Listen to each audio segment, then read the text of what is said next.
Hello everyone, welcome back to our channel Mishti lifestyle. তো আমি সুস্মিতা নিয়ে চলে এসেছি নতুন একটা ভিডিও। তোমরা সবাই কেমন আছো? আশা করি ভালো আছো। আমিও মোটামুটি ভালোই আছি। সকাল সকাল খিচুড়ি দিয়েই শুরু করেছি আজকের দিন।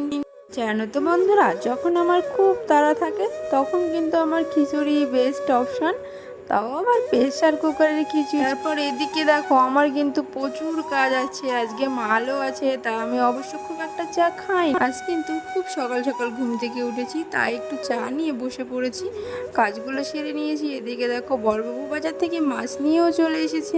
এই জায়গাটা হচ্ছে আমাদের বাড়ির পেছন দিকটা, তো এখানে কল আছে, আর দেখো ছাগলের ঘর আছে, শাশুড়ি মায়ের ছাগল এগুলো। তো আমি দেখো মাছগুলো কেটেই নিচ্ছি। আজকের মাছটা বেশি বড় না, মুরগির পাও আছে সাথে। খাবারটা অনেকে অপছন্দ করলেও আমার কিন্তু বেশ ভালোই লাগে। আগে কিন্তু বড়বাবু খেত না, এখন কিন্তু শিখে ফেলেছে খাওয়া, তার জন্যই বেশি করে নিয়ে আসে। আর আগে বলে বলেও আনাতে পারতাম না। যাই হোক, আমরা তো গ্রামের মানুষ, বাজার থেকে মাছ কেটে আনলে না খুব একটা পছন্দ হয় না, তাই বাড়িতে কাটতে হয়। দেখো এখানে ছাগলগুলো তাদের মতো করে খেলাধুলা করছে বসে। আর এই ভিডিওটা করছে হচ্ছে আমার ছেলে। তো ছেলেকে দিয়ে এই ভিডিওগুলো করাই, কি করব, খুব একটা অন্য কেউ ক্যামেরা ধরে দেওয়ার লোক নেই। আর সব জায়গায় না স্ট্যান্ডটাও বসানো যায় না, তাই আর কি ছেলেই ধরে দিচ্ছে। আর আমি এদিকে মাছগুলো কেটে নিচ্ছি, ওই বলছে যে মামাম কি মাছ আছে, ওকে ওর সঙ্গে কথা বলছি আর ওদিকে ভিডিওটা করছে। তো সারাদিন ও আর আমি দুজনই থাকি বাড়িতে, দুজনই টুকটাক কথা হয়, গল্প হয়, মারামারি বকা খাওয়া, এই আর কি চলে।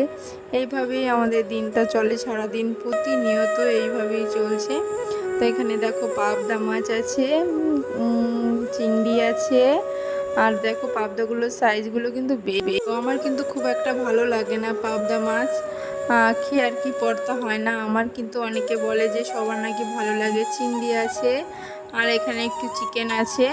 তো চিকেনটা আর কি আমার জন্যই, আমার খুব পছন্দের, তাই আর কি। আর সানডে মানে এইসব হতেই থাকে, এত কিছু আয়োজন, তার মানে বুঝতেই পারছো রান্না করতে কতটা দেরি হবে। আর সারাদিনই রান্না করে থাকতে হবে আমাকে।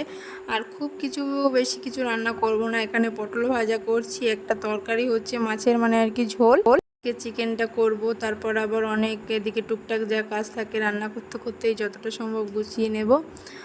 তো চিকেনটা হতে তো একটু দেরি লাগবেই, কি করার যাবে বলো। আর গ্যাসে আমার ভালো লাগে না, গ্যাসে একটু টাইম বেশি লাগে। আর কাঠে রান্না করার মতো সেরকম কোনো ব্যবস্থা নেই আমাদের বাড়িতে, সেরকম জায়গা নেই।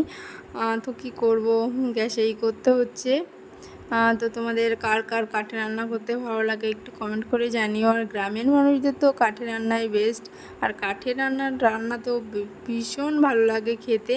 আর দেখো লিচুগুলো না খুব টক, তার জন্যই আমার ছেলে খাচ্ছে না, তো আমিই খেয়ে নিই টুকটুক করে, কি আর করা যাবে। কি মশলা তুলে রেখেছিলাম মাছের জন্য, মাছের ঝোলে দেওয়ার জন্য আর মাংসতে দেওয়ার জন্য, কারণ আমার শ্বশুর শাশুড়ি না মাংস খায় না, ওনাদের জন্য মাছের ঝোল হবে, আর আমাদের তিনজনের জন্য মাছ। আমরা বাড়িতেই 5জন মাত্র।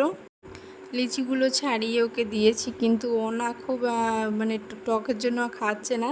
তো কি করব, ফেলে দিয়ে তো নষ্ট করে তো লাভ নেই, তো আমি খেয়ে নেবো। বাপরে ভীষণ টক, মুখের অবস্থা দেখে বুঝতেই পারছো তোমরা যে কীরকম টক হতে পারে, ভীষণ মানে ভীষণ টক।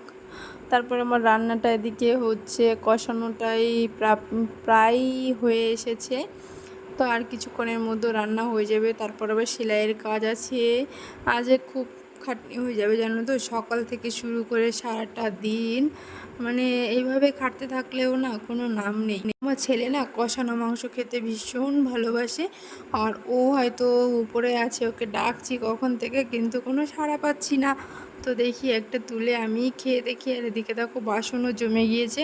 তো আমি রান্না করতে করতে এই বাসনগুলো পরিষ্কার করে নিই, কী করব, তা না হলে আমার ভালোই লাগে না, পরে কি আর বিরক্ত লাগে। তো আমি একবারে রান্না করে বাসন মেজে তারপর আবার কড়াই বা গ্যাস ট্যাস মুছে একবারে কমপ্লিট করে তারপর রান্নাঘর থেকে বেরিয়ে যাই, যাতে আর পরে রান্নাঘরে আসতে না হয়, অন্য একটা কাজে বসতে পারি। আর সেলাইয়ের কাজ করা, ছেলে ছোট বুঝতেই তো পারছো, ও ততক্ষণে স্কুল থেকে চলে আসে। আর আজকে যেহেতু সানডে তো অবশ্যই স্কুল নেই, তাই আর কি উপরে ওর বাবার কাছে খেলা করছে। তো চলে আসবে এক্ষুনি, ওকে আবার স্নান করাতে হবে। এখন তো প্রায় 12টা বেজে এসেছে। ছোট বাচ্চা থাকা মানে প্রচুর কাজ, কিন্তু ওকে আমার সেরকম কিছু একটা করা লাগে না, ও খুব প্রচণ্ড শান্ত। আর দেখো তাড়াহুড়ো করে কি পরিষ্কার করে নিলাম, তো একটু কষা মাংসও খেয়ে নিলাম যে কেমন হয়েছে দেখি।